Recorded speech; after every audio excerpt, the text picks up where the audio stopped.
विक्रम संवत 1956। आसमान में बादल थे, लेकिन बरसात नहीं होती थी। जैसे बादलों ने धरती से कोई पुराना वैर पाल लिया हो।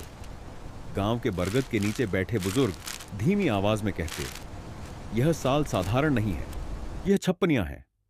रात होते ही गांव पर अजीब सन्नाटा छा जाता। हवा तक मानो सांस लेना भूल जाती। वह कुआं जो कभी नहीं सूखा था, अब खाली गले से गूंजता। लोग कहते, रात को कुएं से किसी के रोने की आवाज आती है। कोई कहता, ये भूख से मरी आत्माएं हैं, तो कोई धरती रो रही है। खेतों में बीज बोए गए, पर अंकुर नहीं फूटे। धरती फट गई, जैसे उसके होंठ प्यास से फट गए हों। सूरज दिन ब दिन और निर्दयी होता गया। गायों का दूध सूख गया, बैल गिर पड़े। एक एक करके पशु मरने लगे।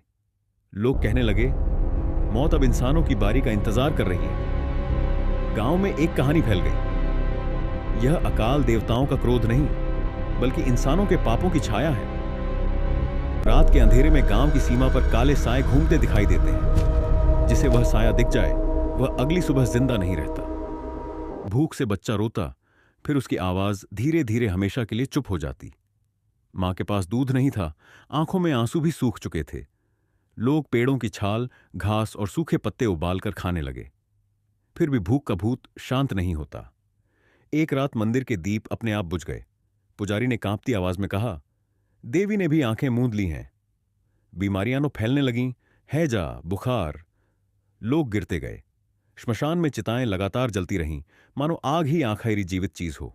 लकड़ी कम पड़ने लगी, लाशें ज्यादा थीं।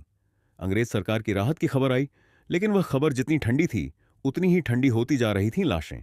अनाज था, पर लोगों तक नहीं पहुंचा। कर अब भी वसूले जा रहे थे। तब लोगों ने कहा, यह अकाल नहीं, यह शासित अभिशाप है। और फिर एक दिन अचानक बादल गरजे, बिजली चमकी, बारिश की पहली बूंद गिरी।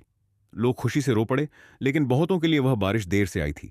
गांव आधा खाली हो चुका था, कुछ मर चुके थे, कुछ पलायन कर गए थे।